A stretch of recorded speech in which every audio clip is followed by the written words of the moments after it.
Starting এবং running কয়েলের কানেকশনগুলো কিভাবে করবেন সেটি এখন দেখাবো।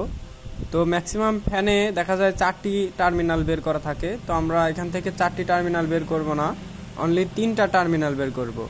তো এখান থেকে আমরা স্টার্টিং এবং রানিং কয়েলের যে কোনো 2টা প্রান্ত একত্র করে দেব।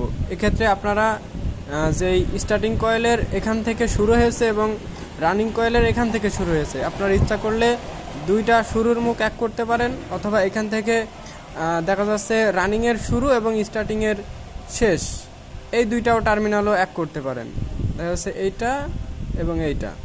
তো এভাবে আপনারা ক্রস অথবা 1 নম্বর স্টার্টিংয়ের 1 নম্বর এবং রানিংয়ের 1 নম্বর 2টা একত্রে করে নেগেটিভ লাইনটি বের করে নেবেন। এই 2টা একত্রে করে আপনারা এখানে ব্ল্যাকটি দিবেন এবং বাকি যেই 2টা টার্মিনাল থাকছে এই 2 টার্মিনালে আমাদের ক্যাপাসিটারের লাইন যাবে এবং রানিং কয়েলের এখান থেকে আমাদের ফেজের লাইনটি কানেকশন করলে আমাদের ফ্যানটি অ্যাকুরেটভাবে সোজা দিকে ঘুরবে।